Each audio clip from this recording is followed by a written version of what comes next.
जानी चाहिए। ये परमेश्वर की अपेक्षा है उन लोगों से जो कलीसिया में आते हैं, कलीसिया में बढ़ रहे हैं, और जो नहीं बढ़ेंगे। कलीसिया में आना और मसीह में बढ़ना दोनों अलग अलग चीजें हैं। हो सकता है आप 80 साल कलीसिया में जाते हो, अपने पूर्वजों को देखिए जो कलीसिया में 80 साल 70 साल, क्या हासिल? आत्मिक जीवन शून्य, वचन के बारे में शून्य, कुछ नहीं मालूम।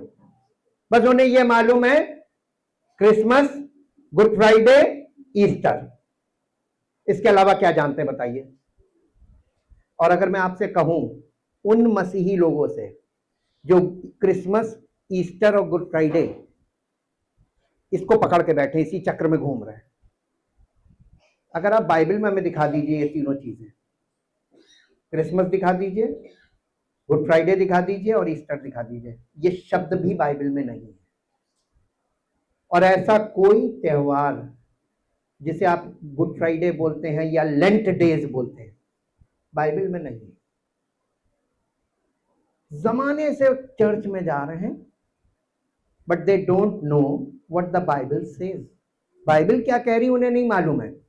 हाँ, डिनोमिनेशन ने क्या बता दिया वो छप गया उनके अंदर, और दे कॉल्ड हिमसेल्फ कि हम मसीही हैं, अपने आप को मसीही कहते हैं। आपको मालूम है पौलुस ने एक डार्क कॉन्ट्रास्ट रखा रोमियो की पत्री में, अगर तू यहूदी कहलाता है। अगर का मतलब क्या है? यदि का मतलब अगर तू यहूदी कहलाता है, लेकिन उसने बाद में उसी अध्याय, 2 अध्याय की बात कर रहे हैं, 17 पद से पढ़ लीजिएगा, उसने बाद में ले जाके कहा यहूदी वो नहीं जिसका शरीर में खतना हो गया, और जो यहूदी परिवार में पैदा हो गया वो यहूदी नहीं है। दुख की बात है, यहूदी लोगों को झटका लगा होगा है। और आगे पौलुस ने कहा कि अब्राहम के सारे वंशज यहूदी नहीं है, ये परमेश्वर के द्वारा ग्रहण किए हुए नहीं। धक्का लगने वाली बात है। और जो उधर हुआ है वही इधर होगा। मसीही भी वो नहीं जो अपने आप को कहता है कि हम मसीही परिवार में पैदा हुए हैं और हमारा बपतिस्मा हो गया है और हम चर्च जाते हैं, हम बाइबल पढ़ते हैं, हम दुआ करते हैं, वो अपने आप को मसीही कहला रहा है।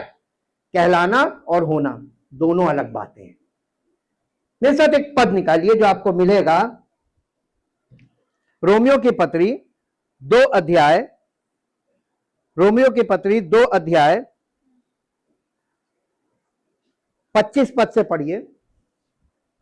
रोमियो की पत्री 2 अध्याय 25 पद से, यदि तू, ये यहूदी के लिए, यदि तू अगर का मतलब श्योरिटी नहीं है, डाउटफुल सेंटेंस है। अगर तू व्यवस्था पर चले तो खतने से लाभ तो है लेकिन उद्धार नहीं है। परंतु यदि तू व्यवस्था को ना, खतने के बाद क्या करना था? मूसा की व्यवस्था को पालन करना था।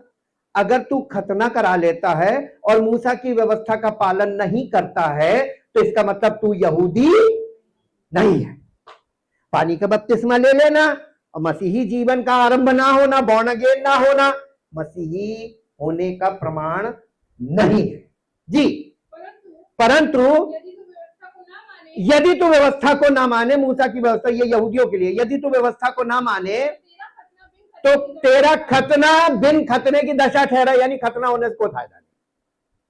अब आप इसको मसीहों में लाइए, पानी का बपतिस्मा ले लिया, अब मसीही जीवन नहीं शुरू हुआ तो आपका पानी का बपतिस्मा बिन बपतिस्मे की दशा ठहरा, नलिफाई बोलते हैं, यानी आप बेकार हो गए। धोखा है ना? कितने करोड़ों लोग इसी धोखे में फंस गए जी। हाँ, इसलिए यदि, अब देखिए यहां कॉन्ट्रास्ट ला रहा, अगर खतना रहित मनुष्य व्यवस्था की विधियों को माना करे तो क्या उसकी बिन खतने की दशा, यानी बिना खतने के वो खतने वाला कहलाएगा? कौन?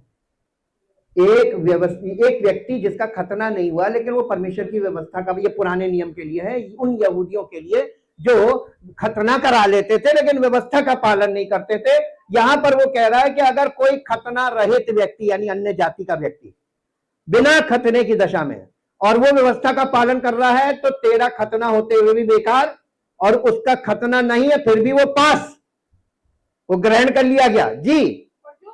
और जो मनुष्य शारीरिक रूप से बिन खतने रहा, यदि वो व्यवस्था को पूरा करे, क्या तुझे जो लेख पाने और खतना किए जाने पर भी जो व्यवस्था को माना नहीं करते, कौन दोषी ठहराएगा? बिन खतने वाला व्यवस्था का पालन करके खतने वालों को दोषी ठहराएगा। हालेलुया। आंखें खुल जानी चाहिए, क्योंकि बाइबल आपने नहीं कभी देखी कि बाइबल क्या कह रही है। आप डिनोमिनेशन क्या कह रहा है, पास्टर क्या कह रहा है, आप उसमें फंस गए, इसलिए आपका मसीही जीवन नष्ट हो गया। आगे पढ़िए। क्योंकि यहूदी वो नहीं जो प्रगट में यहूदी है और ना वो खतना है जो प्रगट में है और देह में है, यानी फिजिकल खतना नहीं है बाइबल के अनुसार जी। पर यहूदी वही है जो मन में है और खतना वही है जो हृदय का। ओ, हृदय का खतना बाइबल में व्यवस्था में भी है और नए नियम में भी है। आपको नहीं मालूम कि ये हृदय का खतना क्या है? Transformation of our heart and mind, this is called the circumcision of heart जी। ना कि लेख का। ऐसों की प्रशंसा मनुष्यों की ओर से कभी नहीं होगी, परमेश्वर की। आपको मनुष्यों की प्रशंसा चाहिए या परमेश्वर की प्रशंसा चाहिए? है किसकी? परमेश्वर आपकी प्रशंसा करे वो ज्यादा अच्छा है या इंसान आपकी? आज कलीसियाओं में लोग एक दूसरे की प्रशंसा कर रहे हैं। हम, मेरे पास्टर, मेरा चर्च। कौन सा पास्टर और कौन सा चर्च? बाइबल में आप ये सब चीजें दिखा दीजिए जो बाहर चल रही हैं, नहीं है। बाइबल क्या कह रही है ये किसी को नहीं मालूम। पास्टर क्या कह रहा है सब जानते हैं, सब अपने अपने पास्टर की बोली पकड़ रहे हैं। आप किसको मिस कर रहे हैं? ये यहूदी धोखा खा गए और अब अन्य जाति जो कलीसिया के लोग हैं, ये अन्य जाति हैं। अन्य जाति भी वही धोखा खा रहे हैं जो यहूदियों ने खाया था। यहूदियों के हमने पिछले हफ्ते आपको दिखाया कि जितने भी इनके शिक्षक थे, शास्त्री, फरीसी और व्यवस्थापक, ये सारे के सारे अज्ञानी थे, ये फर्जी के थे। इन्होंने डॉक्टरेट लगा लिया था अपने नाम के आगे, but they don't know about the word of God, they don't know about the will of God, they don't know about the plan of God, they don't know about salvation. आज एक बहुत भयानक विषय आपके सामने रखेंगे, कॉन्ट्रास्ट में हम लाएंगे। और कॉन्ट्रास्ट ये कि पिछले हफ्ते हम लोगों ने जो भी अध्ययन किया है उसके आधार पर हम लोग एक ऐसे लेवल पे पहुंचे हैं कि हम लोगों को ये अब आंखें खुलने का समय आ गया है। ये वो समय नहीं है अज्ञानता का समय, अब ये समय है जानकारी का समय। आप बताइए, जानकारी के सारे स्रोत खुले हैं कि नहीं खुले? सब खुल गए। तो आप क्या करते हैं? आप दिन भर पैसा कमाने में लगे रहते हैं, आप दिन भर झगड़ा करने में लगे रहते हैं, आप दिन भर बुराइयां करने में लगे रहते हैं, आप दिन भर शारीरिक बातों में लगे रहते हैं। आपके लिए, आपके पास परमेश्वर के लिए कोई टाइम रह नहीं गया। मेरे साथ सबसे पहले एक पद पढ़ दीजिए जो आपको मिलेगा यहोशू की पुस्तक। मूसा के बाद कौन था जिसने मूसा की सेवकाई को आगे बढ़ाया? यहोशू।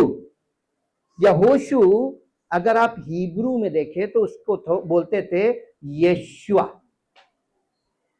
यहोशुआ, ये इसका प्रोनाउंसिएशन था यहोशुआ। और यीशु मसीह का भी हिब्रू में प्रोनाउंसिएशन है यशुआ।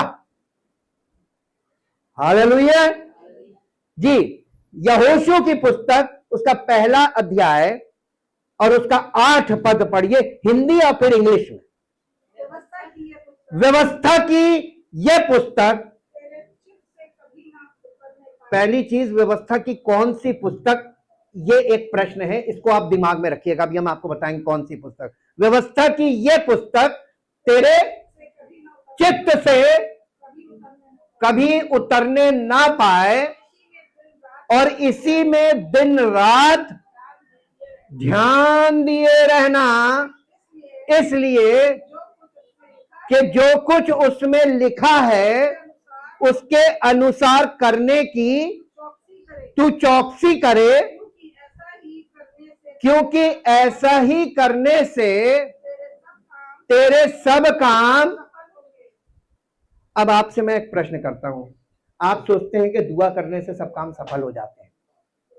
आप धोखे में हैं, आप धोखे में हैं। परमेश्वर ने कहीं भी ये वायदा पूरी बाइबल में किया कि तू प्रार्थना कर, मैं कर दूंगा, है? हम आपको बार बार उसी पॉइंट में लाएंगे, क्योंकि पूरी दुनिया में एक बहुत भयानक डिसेप्शन फैला हुआ है अबाउट प्रेयर। हम प्रार्थना करेंगे हो जाएगा, दावे कर रहे हैं लोग। इतने ऐसे ऐसे विश्वासी सुपर बिलीवर्स, वो हर समय कहते हैं हम प्रार्थना करेंगे हो जाएगा। बाइबल नहीं कहती, तुम कैसे कह सकते हो? आज के मसीही लोग प्रार्थना पे ज्यादा विश्वास करते हैं। दुख की बात है। आपको विश्वास किस पे करना चाहिए था? परमेश्वर पे, पिता पुत्र पवित्र आत्मा पे। जब आप उसको जानेंगे तभी तो विश्वास करेंगे, कि अंधा विश्वास कर लेंगे? आपको यीशु मसीह का नाम पता चल गया तो आपने कहा यीशु मसीह ये कर दीजिए, यीशु मसीह ये कर दीजिए। आप कौन से यीशु को पुकार रहे हैं? बाइबल के अनुसार बहुत से यीशु थे।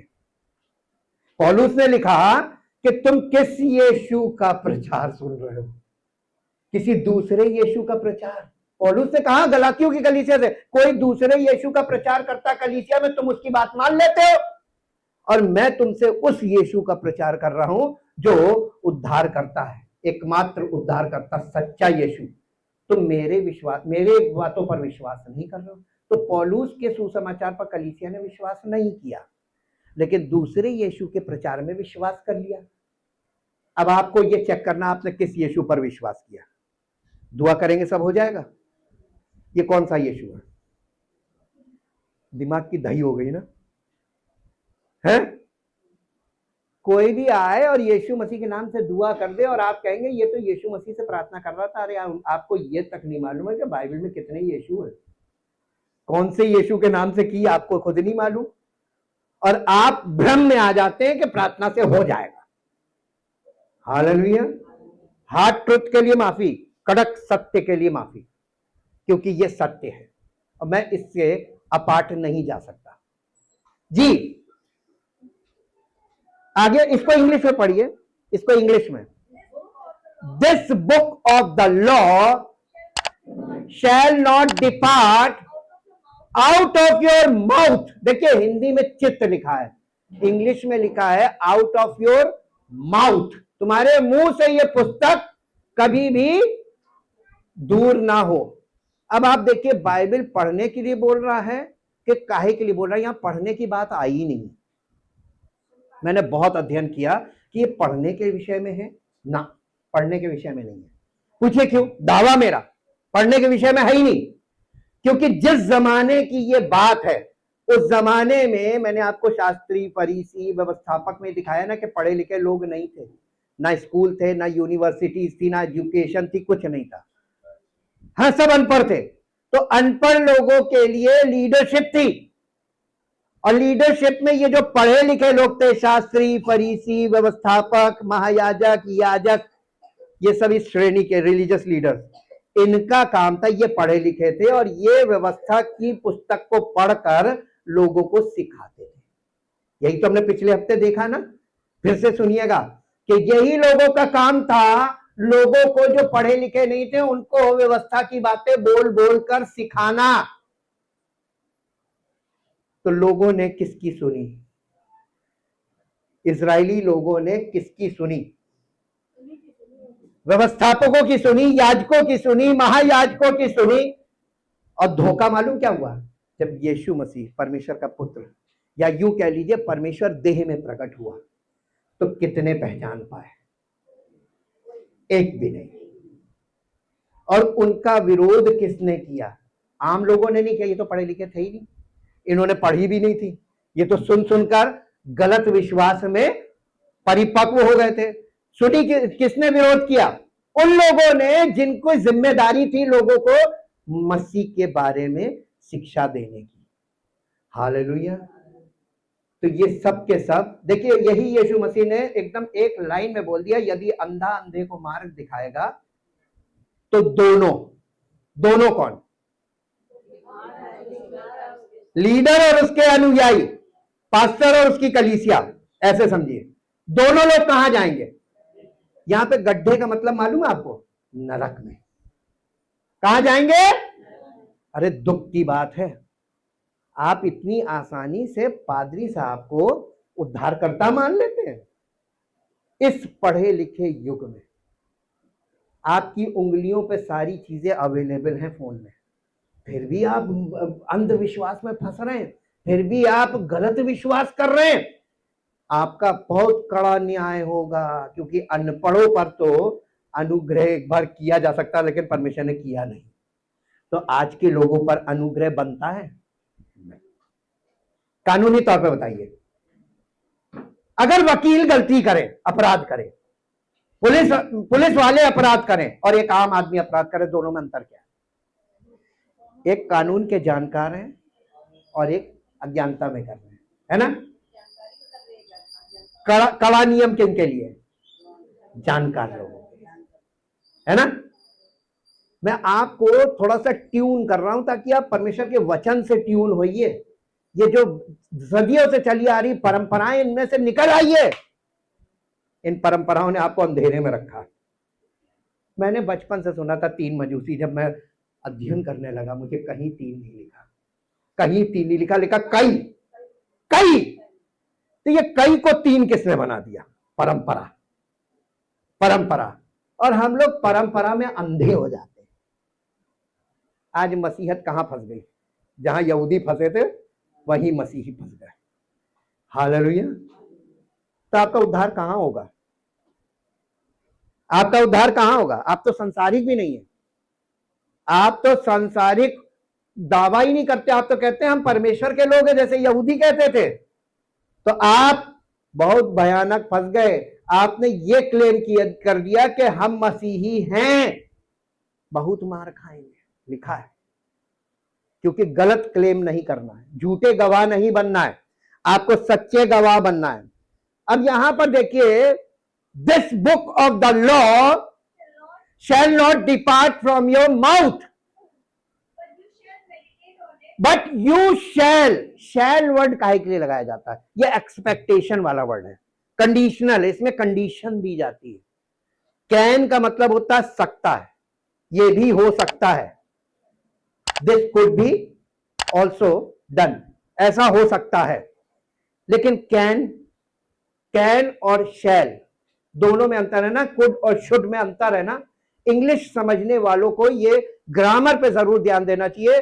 But you shall meditate on it day and night, रात दिन इस पर ध्यान लगाना है। अब आप एक बात बताइए, जब आपका मन संसार में डूबा हुआ है तो आपका मन ध्यान के लायक बचा है? आप ध्यान लगा सकते हैं? कितने लोग यहां पर बैठे वो कहते हैं कि हम ध्यान लगा सकते हैं? जो लोग ध्यान नहीं लगा सकते, साइकोलॉजी के अनुसार दे आर डिस्ट्रैक्टेड माइंड्स, उनके मन डिस्ट्रैक्ट हैं। डिस्ट्रैक्ट को हिंदी में क्या बोलेंगे? भटके हुए। मन, दिमाग भटकता है आपका। तभी तो आपको लगता है कि यहां चले जाओ, यहां पे इससे प्रार्थना करा लो, इससे इलाज करा लो, वहां से दवाई ले आओ, या तुक्कों पे आप लगे रहते हैं। आपका मन केंद्रित नहीं है। आप वचन पे केंद्र हो जाइए। मैं आपको सच बता रहा हूं, वचन पर केंद्रित, ये बाइबल बता रही है, ये पास्टर नहीं बोल रहा है, ये बाइबल बोल रही है। अगर आप बाइबल की बात को सुनेंगे तो बाइबल में बोल कौन रहा है? परमेश्वर का आत्मा। और परमेश्वर का आत्मा अगर बोल रहा है, उसका आप उल्लंघन करके आप पास्टर की बात को मान रहे, तो आपने क्या किया मालूम आपको? परमेश्वर को किनारे करके एक व्यक्ति को पकड़ लिया कि ये मेरा अगुआ है। हालेलुया। वो आपको कहां लेके जाएगा? अंधा अंधे को मार दिखाए, दोनों कहां जाएंगे? तो आप उसके पीछे चल के कहां जाएंगे? गड्ढे में। पता कब चलेगा? निकालने वाला कोई नहीं होगा, हम आपको आगे बता दें। ये मत कहिएगा कि निकालेगा परमेश्वर, ना ना ना, कहीं वायदा नहीं, नहीं निकालेगा। आपको अभी चेतना होगा गिरने से पहले। हालेलुया जी। दिस बुक ऑफ द, इसका छठा पद अब हिंदी में पढ़िए। ये व्यवस्था की पुस्तक कौन सी पुस्तक है? इसलिए हियाव बांधकर दृढ़ हो जा, क्योंकि जिस देश के देने की शपथ परमेश्वर यहोशू से कह रहा है कि मैंने इन लोगों के यानी इजराइलियों के को देने की शपथ मैंने खाई थी इसके पूर्वजों से, यानी अब्राहम, इसाक और याकूब से, उसका अधिकारी तू इन्हें करेगा। यहोशू के पास जिम्मेदारी थी। आगे इतना हो कि तू हियाव बांधकर और बहुत दृढ़ होकर जो व्यवस्था मेरे दास मूसा ने तुझे दी है। ये कौन सी व्यवस्था की बात करी गई है? कौन सी व्यवस्था की पुस्तक? मूसा की व्यवस्था की पुस्तक। क्लियर? बाइबल खुद बताएगी। यहीं पे वो कहेंगे कि व्यवस्था की ये पुस्तक जो मैं आज तुम्हें बता रहा हूं वो है व्यवस्था की पुस्तक। ना ना ना, ये आज के लोगों के लिए है ही नहीं। ये हम लोगों के लिए एग्जाम्पल के लिए रखा गया पुराना नियम, कि देखिए उन लोगों ने कहां कहां धोखे खाए, कैसे कैसे धोखे खाए, कैसे कैसे अपने अगुवाई करने वालों के द्वारा पथभ्रष्ट हुए और मार्गदर्शन की जगह उनको अंधकार का दर्शन मिला, प्रकाश का दर्शन नहीं मिला। उनको परमेश्वर की ज्योति नहीं मिली बल्कि अंधकार मिला। तुम लोग ऐसे ना फंस जाना। इसलिए पूरा पुराना नियम हमारे आगे एक एग्जाम्पल के लिए रखा गया है, पूरक है। आज मैं आपको यह बताना मांग रहा हूं कि कई बार हमारी आस्था हमें आत्मिक रूप से अंधा कर देती है। क्या? हमारी आस्था, हमारा मानना, हमारा विश्वास प्रणाली, हमारा रिलीजन हमको परमेश्वर आत्मिक तौर पर ब्लाइंड कर देता है। परमेश्वर का वचन बहुत कीमती चीज है, दुर्लभ है।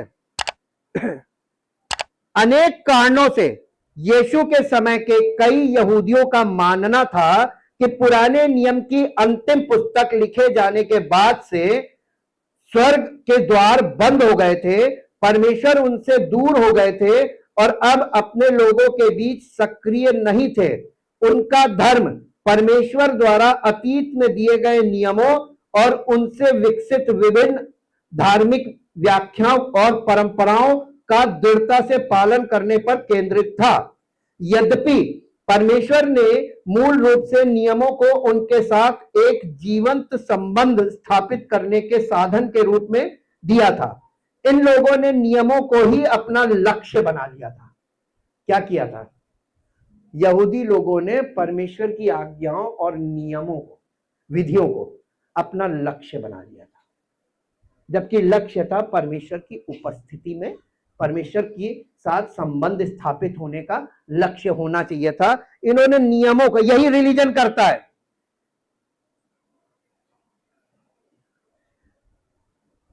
अपना लक्ष्य बना लिया था। नियमों के दाता परमेश्वर से जीवन और मूल्य प्राप्त करने के बजाय वे नियमों से ही जीवन प्राप्त करने का प्रयास कर रहे थे। दूसरे शब्दों में कहें तो धर्म जीवित ईश्वर का विकल्प बन गया था। क्या बन गया था? जीवित ईश्वर का विकल्प। कौन? रिलीजन, डिनोमिनेशन, जीवित परमेश्वर का विकल्प बन गया। आज बताइए, आज परमेश्वर कहां है? आपके पास विकल्प है। तमाम religion, religious groups, religious activities, इसको लोगों ने ईश्वर बना लिया, जबकि ये ईश्वर के विषय में प्रगटीकरण के लिए इनको रखा गया था। कहां प्रकट हुआ? जहां से परमेश्वर को प्रकट होना था। यहूदियों में से उद्धारकर्ता वहां से प्रकट हुआ, लेकिन अफसोस उनको तो पहचानना चाहिए था, उन्होंने ही नहीं पहचाना, तो पूरी दुनिया ने इनकार कर दिया। हालेलुया। परमेश्वर का सादा क्रोध किस पर है? इजरायलियों पर। उन्हें इस बात का गवाह बनना था, उद्धारकर्ता के लोग, लेकिन उन्हें वो नहीं बने, बल्कि उन्होंने इनकार कर दिया। तो परमेश्वर ने उनके लिए एक ऐसा सिस्टम रखा है कि इसमें अभी अंत में आप देखिएगा, यीशु मसीह के आने से पहले भविष्यवाणियां बताती हैं, अंत की भविष्यवाणियां, कि यीशु मसीह के आने से पहले अभी इजराइल बहुत पीड़ित होगा, बहुत पीड़ित होगा, चारों तरफ से घिर जाएगा और परमेश्वर की ओर से मदद नहीं मिलेगी। पहले मालूम क्यों? परमेश्वर पीड़ित करेगा। हमने आपको बताया परमेश्वर भुगताता है, भुगता के लेकर चलता है। तुमने जो किया पहले उसका भुगतान करो। इन्होंने उसका इनकार करके अपने पैर में कुल्हाड़ी मार ली। अब लिखा है अंत की भविष्यवाणी में, जब तक ये छाती नहीं पीटेंगे इन पर अनुग्रह नहीं होगा। हालेलुया। क्योंकि इन्होंने परमेश्वर के एकलौते पुत्र का इनकार किया है। अब ये उसको अपने बेटे की तरह, कि मेरा बेटा मरा, मेरा, जैसे बेटा मर जाता लोग छाती पीटते, वैसे छाती पीटेंगे। ऐसे ही लिखा है कि अपने बच्चों के खातिर छाती पीटेंगे, प्रभु दया कर दे, तब इन पर दया होगी। आप देखिए, पश्चाताप कराना उसे आता है। आपसे अभी प्यार से कह रहा है पश्चाताप कर लो, पश्चाताप कर लो, पश्चाताप कर लो, कलीसियाओं से कह रहा है, नहीं मानेंगे। प्रकाशित वाक्य में जाएंगे आपको पता चलेगा, नहीं मानेंगे। थोड़े मान जाएंगे जो अच्छे लोग होंगे, ज्यादातर लोग नहीं मानेंगे, और जो नहीं मानेंगे वो आखिर में छातियां पीटेंगे। अब तब वो देखेगा करूं कि ना करूं, अब उसके हाथ में है बाजी। आपको मौका दिया गया, आज आपने मौके को नहीं फायदा उठाया, आपका टाइम पूरा हो गया, फिर दूसरे का टाइम आएगा, अब उस पर, अब बेटा तुम छाती पीटो। पहले तो मैं मसीही लोगों में काम कर रहा था, अब मैंने तुम्हारी ओर ध्यान दिया है। यही कारण था कि यहूदी यीशु मसीह में ईश्वर की उपस्थिति को नहीं देख पाए। वे केवल एक ऐसे व्यक्ति को देख पाए जो धार्मिक नियमों का पालन नहीं करता था।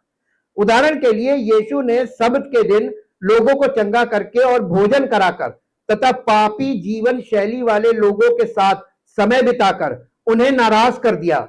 वे उस खूबसूरत तरीके को नहीं देख पाए जिससे एक ऐसे ईश्वर का प्रकटीकरण होता है जो नियमों से अधिक लोगों की परवाह करता है। क्योंकि वे अपनी धार्मिक परंपरा से जीवन प्राप्त करने की कोशिश कर रहे थे, इसलिए वे उस सुंदरता को नहीं देख पाए जो ईश्वर उनके सामने कर रहा था। इन गुमराह लोगों को उनके धार्मिक अंधविश्वास से मुक्त करने के प्रयास में यीशु ने एक बार सब्त के दिन एक व्यक्ति को चंगा करने पर उनकी आलोचना का उत्तर देते हुए कहा, मेरे पिता आज तक काम कर रहे हैं और मैं भी काम कर रहा हूं। यूहन्ना रचित सुसमाचार 5 अध्याय का 17 पद पढ़िए। यूहन्ना रचित सुसमाचार 5 अध्याय उसका 17 पद पढ़िए। यहां पे क्या लिखा है, यीशु मसीह क्या कह रहे हैं? यूहन्ना 5:17 जी। इस पर यीशु ने उनसे कहा, ये यहूदी लोग हैं, यीशु ने उनसे कहा, मेरा पिता अब तक काम करता है और मैं भी काम करता हूं। इस कारण यहूदी और भी अधिक उसके मार डालने का प्रयत्न करने लगे। यीशु ये कहना चाह रहे थे कि परमेश्वर ने अपना काम करना बंद नहीं किया है, वो हमेशा से अपने काम में लगे रहे हैं। और यीशु द्वारा अभी अभी किए गए चमत्कार में तो ये बात और भी स्पष्ट हो गई। ऐसा नहीं था कि ईश्वर ने बोलना और काम करना बंद कर दिया था, बल्कि इन लोगों का ने सुनना और देखना बंद कर दिया था। क्या कर दिया था? बाइबल में पढ़ना कहीं है ही नहीं, सुनना और देखना शुरू से आ रहा है। आज आप बाइबल पढ़ के क्या देख रहे हैं और आप बाइबल में क्या बोला जा रहा है जो आप सुन रहे हैं? आप तो पढ़ रहे हैं, आप शब्द पढ़ रहे हैं, और आप शब्द पढ़ के किस निष्कर्ष तक पहुंच सकते हैं? कठिन प्रश्न है, जवाब नहीं दे पाएंगे। जिन्होंने कई कई बार बाइबल पढ़ी वो किसी निष्कर्ष पर नहीं पहुंचे। मैंने ऐसे ऐसे लोगों से मेरी मुलाकात हुई है अपने जीवन काल में जो ये कहते थे मैंने बाइबल को 100 बार पढ़ लिया। मैंने गौर से उनको देखा, बोला कुछ नहीं। ऑब्जर्वेशन, मेरा एक नेचर में ऑब्जर्वेटिव हूं। मैंने ऑब्जर्व किया, मैंने कहा इनकी जिंदगी में कहीं से भी कोई परिवर्तन, न चरित्र में, न व्यवहार में, कहीं कुछ नहीं है। 100 बार बाइबल पढ़ने के बाद भी इनको क्या मिला? तो हमने उनसे हल्के से पूछा, तो हम आपको क्या प्राप्त हुआ? कहने लगी जानकारी मिली। हमने कौन सी? कहने लगी यहूदियों के बारे में मिली, यहूदी रिलीजन के बारे में मिली, 10 आज्ञाओं के बारे में मिली। हमने कहा नहीं, आपको इससे हासिल क्या हुआ? कहने लगे नॉलेज। हमने कहा नहीं, ये मकसद है ही नहीं बाइबल का। बाइबल का मकसद ही नहीं है नॉलेज, बाइबल का मकसद ही अलग है। यही मकसद तो शास्त्री फरीसियों का था। दे हैव द नॉलेज, लेकिन they proclaim they have the knowledge of God. लेकिन यीशु मसीह ने कहा ना तुम परमेश्वर को जानते हो, ना परमेश्वर की सामर्थ को जानते हो, ना परमेश्वर के वचन को जानते हो। उसको कैंसिल कर दिया। हमने कहा जो नॉलेज आपको मिली ये तो कैंसिल्ड है परमेश्वर की, इससे आपको कुछ हासिल नहीं हुआ। हासिल क्या होना चाहिए? बाइबल को, अच्छा ये बताइए विश्वास कैसे पैदा होता? बाइबल पढ़ने से? कैसे? ये क्यों लिखा फिर सुनने से? लोग कलीसिया में आना नहीं मांगते क्योंकि आएंगे तो सुनना पड़ेगा। लोग घर में बाइबल पढ़ रहे हैं तो हासिल क्या होगा? विश्वास कैसे पैदा होगा? तो सुनने के लिए तो आना पड़ेगा। तो आना नहीं चाहते क्योंकि सुनना नहीं चाहते, और सुनना नहीं चाहते तो ये बताइए विश्वास पैदा होगा? तो फिर उद्धार कहां होगा बिना विश्वास के? Thank you Jesus. ये पुराना नियम और नया नियम, दो नियम हमारे सामने रखे हैं, और इन दोनों नियम का अपना अलग अलग काम है। मैं आपको थोड़ी सी झलक इसकी बताऊंगा क्योंकि हम इसके डिटेल्स छोड़ते जाएंगे और डिटेल्स हम स्टडी में लेंगे ताकि आपको डिटेल्स स्टडी में दिखाई दे। ये बाइबल में पुराने नियम में, मेरे साथ एक पद निकालिए जो आपको मिलेगा उत्पत्ति की पुस्तक, उत्पत्ति की पुस्तक उसका 6 अध्याय, नूह के समय में चले। उत्पत्ति की पुस्तक 6 अध्याय, 6 अध्याय का 3 पद पढ़िए। और यहोवा ने कहा मेरा आत्मा मनुष्य से सदा लो, LO लो, सदा लो, विवाद करता ना रहेगा, क्योंकि मनुष्य भी शरीर ही है, उसकी आयु 120 वर्ष की होगी। अब इसको इंग्लिश में पढ़िए। Then the Lord said, My spirit shall not forever dwell and strive with men, for he also is flesh, but his days shall yet be 120 years. 120 साल की उम्र होगी।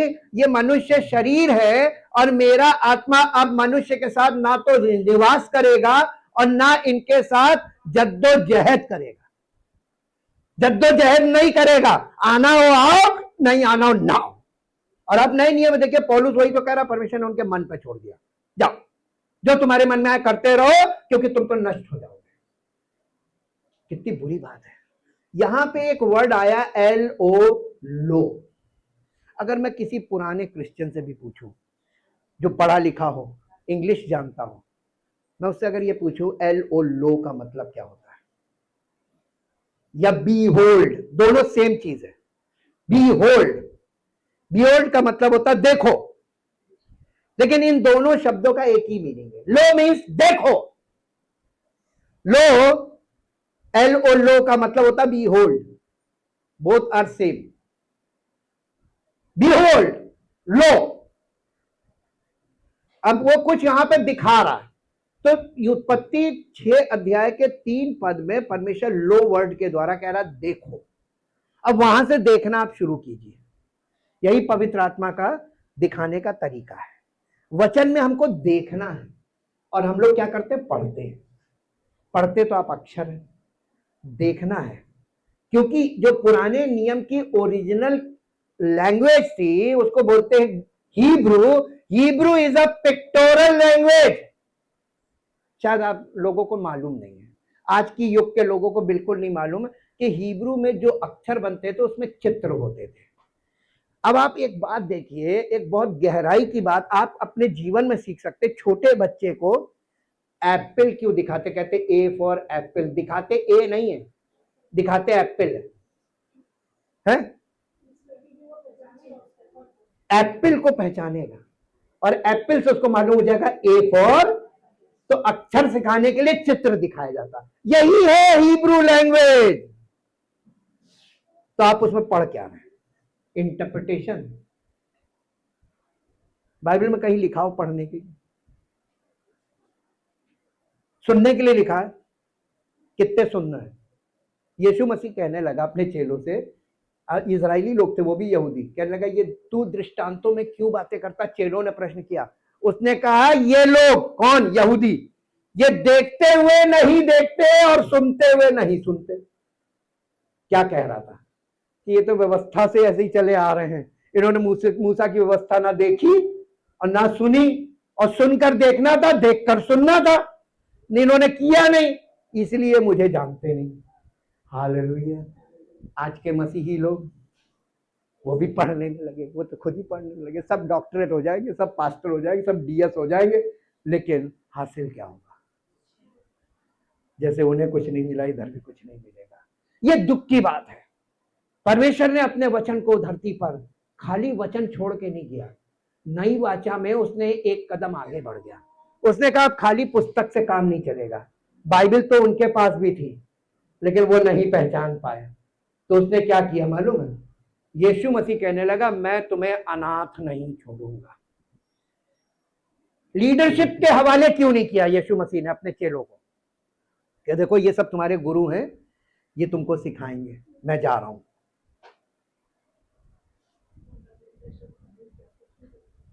सन्नाटा क्यों हो गया? यीशु मसीह हमें किस गुरु के हवाले कर गया, किस पुस्तक के हवाले करके गया? अरे बस यहीं पे तो मामला कॉन्ट्रास्ट हो जाता है।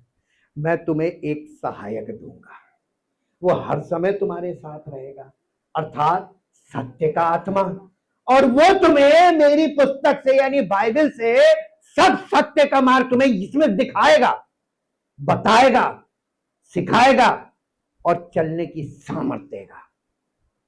आज बताइए कलीसियाओं में क्या कर रहे हैं? क्या चीज नहीं है आज कलीसियाओं में? सत्य का आत्मा नहीं है।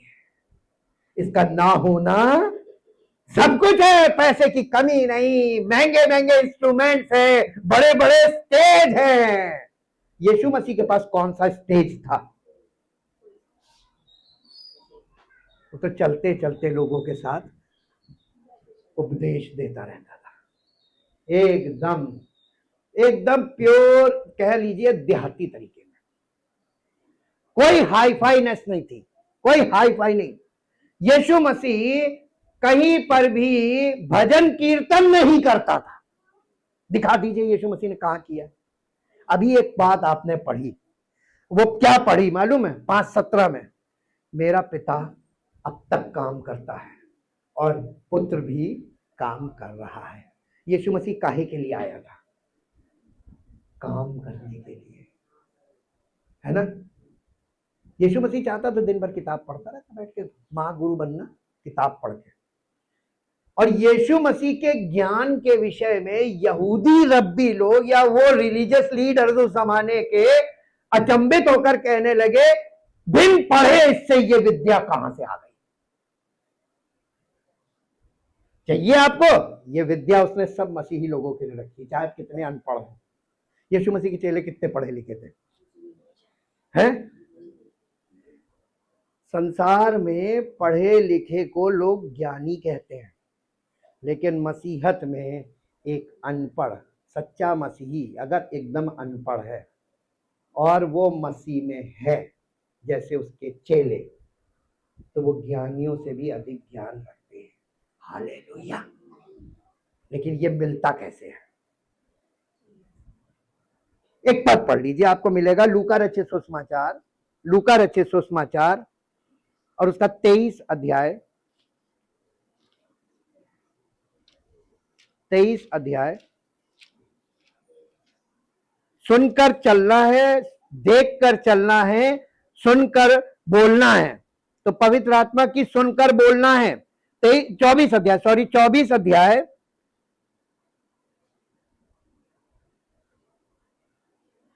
यहां पे इसका 24 अध्याय का 25 पद से पढ़िए।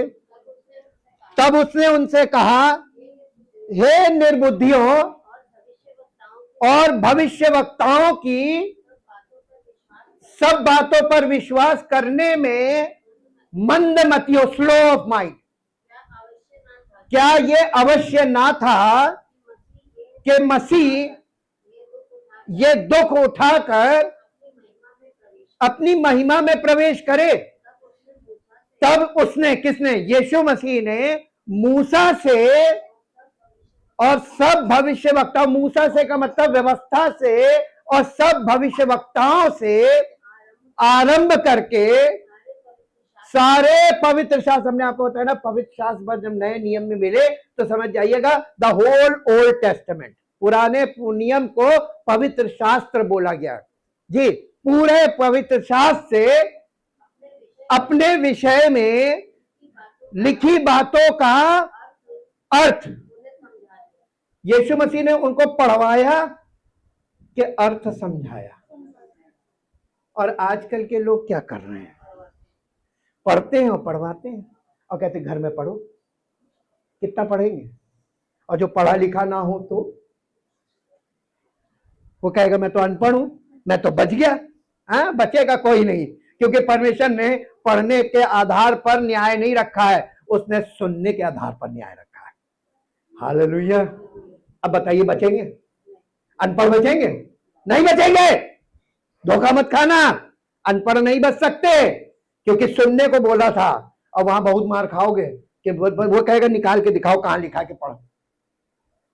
आपको बाइबल दी जाएगी और कहेगा निकाल के दिखाओ कहां लिखा के तुमको मैंने कहा कि पढ़ो, तब क्या बोलेंगे? तब वहां जैसे परीक्षा में आपको जब कुछ नहीं आता, क्वेश्चन पेपर आता और आपका सब ब्लैंक, आपने तैयारी की नहीं, तो अगल बगल झांकते हैं तो पकड़ में आ जाते हैं कि ये है, ये नकल के चक्कर में है कि इसको मिल नहीं रहा, कुछ खाली आ गया। हालेलुया। जब आप ऐसे खाली वहां चले जाएंगे उसकी उपस्थिति में, तब क्या होगा? आप ये नहीं कह सकते प्रभु देखिए मैं तो अनपढ़ था, मैंने बाइबल कभी नहीं पढ़ी। 4-5 पढ़ेंगे कस कस के। पूछिए क्यों? याद दिलाने के लिए कि ये बता कि मैंने कहां लिखा है, मेरे वचन में कहां लिखा के पढ़ना है। तब आप कहेंगे हाँ ये तो बात सही, मैं तुक्का मारा था, मैं बचा नहीं। फिर और मार पड़ेगी। लिखा है ना कि जो जानकर गलत करेगा वो बहुत मार खाएगा, ये लिखा हुआ है। इसलिए मैं बार बार ये बोल रहा हूं, रेफरेंस। तो वो मार खाने से बचने का तरीका उसने अभी अनुग्रह के समय में हमको बोला है, वचन को सुनो। क्या करना है? सुनना है। आप कैसे सुनते हैं, किसकी सुनते हैं, और सुनने के बाद आपके अंदर क्या प्रतिक्रिया होती है, ये 3 बातें बहुत ध्यान से अपनी गांठ बांध लीजिए, क्योंकि हम अध्ययन में इन 3 विषय पर अध्ययन करेंगे कि सुनना एक बात है और सुनते रहना एक बात है। आदी हो गए सुनने के लोग, मसीही गीत सुनते हैं, बुरी बात नहीं है, सुनिए, लेकिन सबसे ज्यादा, उससे ज्यादा आपको क्या सुनना चाहिए? वो नहीं, वहां मन नहीं लगता। वचन जो है ना वो असलियतें खोलता है और हमारे स्वभाव के बारे में बोलता है, वो हमें सुनने में बुरा लगता है। आप एक छोटे बच्चे को ये खड़ा करिए सामने, मैं प्रैक्टिकल बता रहा हूं, अपने घर में कर सकते हैं। छोटे बच्चे को खड़ा कीजिए, 3-4 साल 5 साल का, उससे कही बेटा ये गलत है, ये गलत है। बच्चा देखिए आपकी बात काटेगा। अच्छा वो देखिए वो आपको डाइवर्ट करेगा, मालूम क्यों? उसको ये बातें नहीं सुननी है। हाँ, उसके मतलब की बात कीजिए, जो उसका लेन देन की बात कीजिए, सब कीजिए, वो बात कीजिए, वो सुनेगा। आप उससे अच्छी बातें करेंगे, नहीं सुनेगा। हालेलुया। हाँ वो यानी ब्लैकमेलिंग पॉइंट लाएगा, पहले ये 2 तब सुनेंगे, देने के बाद भी नहीं सुनेगा, क्या बाद में सुनेंगे? यही तो आज मसीहत की हालत है। प्रभु ये दे दे, प्रभु ये कर दे, मैं तेरी सुनूंगा, कहीं नहीं सुनते, ढीठ। हम लोग बहुत बुरी कंडीशन में हैं आत्मिक तौर पे। अब इसी में आगे बढ़िए, आप 24 अध्याय का 45 पद पढ़िए। 24 अध्याय का 45 पद। तब उसने, किसने? यीशु मसीह ने। तब उसने यानी यीशु मसीह ने पवित्र शास्त्र यानी पुराना नियम बूझने के लिए, अरे बाप रे बाप, क्या चीज बंद थी? पुराना नियम। यहूदियों को पुराना नियम दिया था ना, मूसा की व्यवस्था, तो वो उसमें खोजते रहे, उनको मिला क्यों नहीं? क्या चीज बंद थी? खोली किसने? किसने खोली ना? परमेश्वर ने नहीं लिखा, प्रभु यीशु मसीह ने। किसकी खोली? उनकी नहीं खोली, रिलीजियस लीडर्स की नहीं खोली, चेलों की खोल दी। हालेलुया। अनपढ़ चेले उन ज्ञानियों से अधिक सामर्थी थे, उनसे ज्यादा ज्ञान रखते थे, परमेश्वर के ज्ञान से भरे थे। उसका कारण क्या था? यहां पढ़िए, क्योंकि यीशु मसीह ने उनकी समझ खोल दी थी कि वो वचन को समझने लगे। हालेलुया। मेरे पास लोग बहुत जानकारी प्राप्त करने की कोशिश करते हैं। कौन सी किताब पढ़ते हैं आप, कहां से ला रहे? हमने कहा जो बाइबल सब पढ़ रहे हैं वही मैं पढ़ रहा हूं। मैं इसमें कुछ भी मेरा नहीं है कि मैं अपनी ओर से कुछ कर रहा हूं। पता नहीं क्या है, बस मेरी आंखें खुल गई और मुझे सब दिखाई देता है। ये पढ़ने से नहीं आ रहा है, ये पढ़ के नहीं है, ये सुनने और देखने से ये होने लगा। उसने मेरी समझ खोल दी। हालेलुया। क्यों खोली? ताकि हमारे साथ जितने लोग यहाँ फेलोशिप कर रहे हैं सबकी समझ खुल जाए। हालेलुया। वो एक की नहीं, हम सबकी समझ खोलना मांगता है। क्या आप चाहते हैं कि आपकी समझ खुल जाए? ऐसी खुल जाए जैसी कि पवित्र शास्त्र यानी पुराने नियम में यीशु मसीह के विषय में क्या क्या दिखाया जा रहा वो देखे और लोगों को बताए कि नहीं, इसका मतलब ये नहीं, ये है। हालेलुया। 40 दिन आप उपवास मत रखो, बल्कि 365 दिन परमेश्वर के समर्पित होकर, प्रभु यीशु मसीह को समर्पित होकर, उसके ताबे होकर वो जीवन व्यतीत करो जो वो चाहता है। 40 दिन के उपवास की अब समय नहीं रह गया, अब समय है 365 दिन परमेश्वर के लिए जीवन समर्पित कर दो। कितने लोग समर्पित करना चाहते हैं? 365 दिन। कितने दिन? कितने दिन? 365 दिन में कितने साल होते हैं? 1 साल। और 1 साल के बाद फिर 365 दिन, यानी हमेशा हमेशा के लिए अपना जीवन उसको सरेंडर कर दो। तुम्हारी समझ खुल जाएगी एक बार, लेकिन अगर तुम उसके ताबे नहीं रहे तो वहीं पे ब्लॉक हो जाएगी। हालेलुया। उससे आगे नहीं ले जा पाओगे। लेकिन अगर तुम उसके ताबे रहोगे, उसको समर्पित रहोगे, तो तुम्हारी समझ खुलती जाएगी, खुलती जाएगी, खुलती जाएगी, खुलती जाएगी, खुलती जाएगी। और तुम्हारे संपर्क में आने वालों की भी समझ, क्योंकि मित्र की संगति से मित्र का चेहरा चमकदार होता है। फेलोशिप से ये चीज स्प्रेड होगी। तो फेलोशिप इसीलिए जरूरी है मसीहत में, एक साथ जमा होते रहना। क्यों कहा गया है? लोग सोचते हैं चर्च बिल्डिंग को, बाइबल में कहीं बिल्डिंग दिखा दी यीशु मसीह ने कोई बिल्डिंग बनाई? वो तो खेतों में जमा होते थे, कहते थे कलीसिया लगी। तो आज बिल्डिंग को क्यों कहते हैं चर्च? ये सब वो आत्मिक अंधता है जिसमें मसीही लोग फंसे हुए हैं। और दुख की बात है कि अब इन्हें गुरु हो जाना चाहिए था, अभी भी ये बालक दूध पीते बच्चे बने हुए हैं। हालेलुया। लास्ट में एक वर्ष निकालिए जो आपको मिलेगी, इब्रानियों की पत्री उसका 5 अध्याय, इब्रानियों की पत्री उसका 5 अध्याय, और 5 अध्याय के 11 पद के ऊपर एक हेडिंग लिखी हुई है। हेडिंग पढ़िएगा, हार्डवेयर में आपको हेडिंग मिलेगी, विश्वास से भटक जाने का परिणाम, रिजल्ट। क्या होता है जब कोई मसीही जीवन में, मसीही विश्वास से भटक जाता है? उसका नतीजा क्या होता है? वो आपके जीवन में दिख रहा है। क्या है? पढ़िए। इसके विषय में हमें बहुत सी बातें कहनी है जिनका समझाना तो कठिन है, इसलिए कि तुम ऊंचा सुनने लगे हो। आज कलीसिया के लोग ऊंचा सुनने लगे, इसीलिए बहुत हैवी वाले पीए सिस्टम इस्तेमाल किए जा रहे हैं। और तेज कीजिए, वॉल्यूम नहीं आ रही, आवाज कान में नहीं आ रही, और तेज कीजिए। बड़े बड़े भोपे लगा के चिल्ला चिल्ला के बोला जा रहा, उसके बाद और नहीं सुनाई दे रहा, क्योंकि सुनने से कान ही सुन हो गया, ज्यादा तेज हो गई, डेसिबल से ज्यादा, मेडिकल डेसिबल से ज्यादा जितना निर्धारित है। जी, समय के विचार से तो तुम्हें गुरु हो जाना चाहिए था। ये बाइबल बोल रही है उन मसीहों से 70 साल 80 साल कलीसिया में पूर्वजों से चले आ रहे हैं और सोच रहे हैं यहूदियों की तरह कि हम तो प्रभु के लोग हैं। कहीं नहीं लिखा है, जब तक हृदय का खतना नहीं होगा, बॉर्न अगेन नहीं हो गया, प्रभु में नहीं है कोई, धोखा मत खाओ। जी, तो भी ये आवश्यक हो गया है कि कोई तुम्हें परमेश्वर के वचनों की आदि शिक्षा यानी नर्सरी से शुरू करे, संडे स्कूल से तुम्हारी शुरुआत होनी चाहिए। ऐसे मसीही है आज के, ये मैं नहीं कह रहा हूं, ये बाइबल कह रही है। देख पाओ तो देख लो, हमने तो देखा, हम तो चारों तरफ देख रहे हैं मसीहत की हालत, सब वही है, दूध पीते बच्चे। और ये आज से नहीं है, ये पौलुस के टाइम से है। पौलुस को देख लीजिए, उसकी बातों को देख लीजिए और पौलुस का अनुभव देख लीजिए कलीसिया के लिए। अभी हम आपको दिखाएंगे, सब दूध की बोतल लिए बैठे हुए, पादी सब आएंगे और मीटिंग करेंगे और दुआ करेंगे, बरकत आने लगेगी। अफसोस के साथ कहना पड़ता है कि तुम लोग बहुत पीछे रह गए।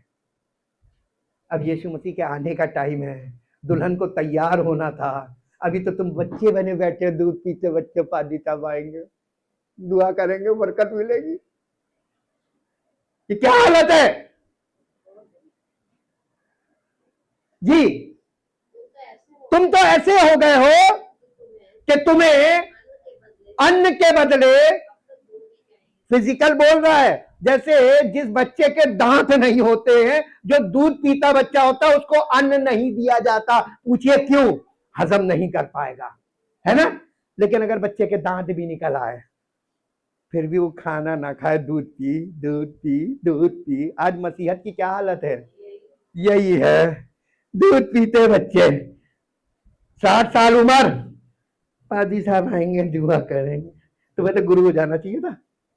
तुम्हारे परिवार का तुम कैसे आत्मिक लीडरशिप तुम्हारी कहां है? परिवार की, हर परिवार के मुखिया को आत्मिक रूप से लीडर होना है, यह परमेश्वर का लक्ष्य था। अभी सब दूध पीता बच्चा है। मीटिंग कराएंगे, साल में एक बार उनको याद आता है, लेंट में मीटिंग करा लो, बरकत आएगी। बाइबल में कहां लिखा है? तो फिर इस पे विश्वास क्यों करते? यही विश्वास तो उन्हें मसीह से अलग किए हुए, झूठा विश्वास, झूठी आशा। जी, आगे पढ़िए। तुम तो ऐसे हो गए हो अन्न के बदले। अब ये बताइए, ये समय कलीसिया के लोगों के लिए आत्मिक रूप से अन्न होना चाहिए, यानी ठोस आहार, स्पिरिचुअल फूड। और अभी दूध पीते बच्चे हैं, ज्यादा हार्ड बोलते हैं ना, हमको बहुत डर लगने लगता है, हम नहीं सुन पाते। हम लोग बचपन से बहुत प्यार से पादरी साहब से प्यार करते थे, उनकी बात सुनने में मजा अच्छा था। बच्चे, बेबीज, जी, डांट पड़ती ना बड़े लोगों को। आप बड़ी क्लास में नहीं गए कभी, कड़क सजा मिलती है। नर्सरी केजी में तो चलो बच्चे को बहलाया जाता है। तो आपको कौन सी क्लास पसंद है, कौन सी कलीसिया पसंद है? नर्सरी केजी वाली या बड़ी क्लास वाली? चॉइस इज योर्स, चुनाव आपके हाथ में है। हमें वो पुचकारने वाले पास्टर्स चाहिए, है ना? वो हमारा सब कुछ ले ले लेकिन हमें पुचकारते रहे। मैं लुटने को तैयार हूं। या तो कस कस के परमेश्वर के वचन में मालूम क्या लिखा है? परमेश्वर की ताड़ना को हल्की बात ना जान, जिससे प्यार करता है उसकी ताड़ना करता है, और जिसे बेटा बनाता है उसे कोड़े लगाता है। यीशु मसीह में देख लीजिए। अब आप बताइए, उसका बेटा बेटी बनेंगे? बहुत से लोग कहेंगे नहीं, हम नहीं बनेंगे, हम नहीं बनेंगे, कोड़े पड़ेंगे। है? अगर कोड़े नहीं लगे तो तुम बेटे नहीं हो, हराम की औलाद हो, लिखा है। जिसके कोड़े पड़े वही परमेश्वर का पुत्र है। ये कॉन्ट्रास्ट दिया हुआ है। जी, आगे पढ़ दीजिए। क्योंकि दूध पीने वाले बच्चे को तो धर्म के वचन की पहचान ही नहीं होती, क्योंकि वो बालक है। पर अन्न सयानों के लिए है, जिनकी ज्ञान की इंद्रियां अभ्यास करते करते भले बुरे में भेद करने में, क्या आपकी आंखों में वो पावर आ गई है परमेश्वर की आत्मा के द्वारा कि आप सही और गलत की पहचान डिफरेंशिएट कर सके देखकर? नहीं। आप परमेश्वर की सामर्थ को पहचान पाएं और इंसानी परिश्रम को देख पाएं कि ये इंसान ने किया, ये परमेश्वर ने किया, ये मनुष्य के द्वारा हुआ, ये परमेश्वर के द्वारा हुआ। आपकी आंखों में ये शक्ति आई। ज्ञान इंद्रियों की बात की गई, 5 सेंसेस की। आपकी 5 सेंसेस स्पिरिचुअली मैच्योर हुई, कहने का मतलब ये है आत्मिक तौर पर मैच्योर हुई। आप परमेश्वर के दर्शन की पुस्तक में यानी बाइबल में क्या देख पा रहे हैं? आप परमेश्वर की आवाज को, वचन को सुनकर क्या समझ पा रहे हैं? यह है ज्ञानेंद्रियों का अभ्यास करते करते भले बुरे में भेद करने वाली बात। यह अन्न सयानों के लिए है। जब तक आप अन्न नहीं खाएंगे तब तक आपकी इंद्रियां जयवंत नहीं होंगी और आप वो नहीं देख पाएंगे, नहीं समझ पाएंगे जो परमेश्वर वचन में आपको दिखाना चाहता है। और आप वचन में देखिए और संसार में देखिए तो आपको लगेगा जो वचन में दिखाया जा रहा वही हो रहा है इस युग में। Thank you, thank you, thank you Lord. इससे पहले कि मैं प्रार्थना में चलूं, मेरे साथ एक पद निकालिए जो आपको मिलेगा यूहन्ना 5 अध्याय, यूहन्ना 5 अध्याय और उसका 39 वर्ष पढ़िए। यूहन्ना 5 अध्याय और उसका 39 पद। यीशु मसीह उस जमाने के यहूदी लोगों से कहने लगा, तुम पवित्र शास्त्रों में ढूंढते हो क्योंकि तुम समझते हो कि पुराने नियम में तुम ये ढूंढते रहते हो, तुम सोचते हो कि उसमें अनंत जीवन तुम्हें मिलता है और ये वही है, यानी पुराना नियम वही है। यीशु मसीह कह रहा है वो मेरी गवाही देता। क्यों यहोशू से कहा गया था कि व्यवस्था की ये पुस्तक, मूसा की व्यवस्था में रात दिन ध्यान किए रहना, क्योंकि ये तुम्हें मसीह का चित्र दिखाती है, ये तुम्हें मसीह तक पहुंचाने के लिए ये शिक्षक है। और इसीलिए पौलुस ने गलातियों में लिखा कि व्यवस्था मसीह तक पहुंचाने के लिए हमारी शिक्षक हुई। तो वो व्यवस्था कौन सी थी? मूसा की व्यवस्था। मसीह तक पहुंचाने के लिए हमारी शिक्षक हुई। तो वो शिक्षक को रात दिन ध्यान किए रहना। तो उस जमाने में मूसा की व्यवस्था जो थी वो शिक्षक थी और नए नियम में पवित्र आत्मा शिक्षक है। आप किससे जुड़े हैं? आपको कलीसिया से जुड़ना पड़ेगा। आप डायरेक्ट पवित्र आत्मा से कनेक्ट नहीं हो सकते।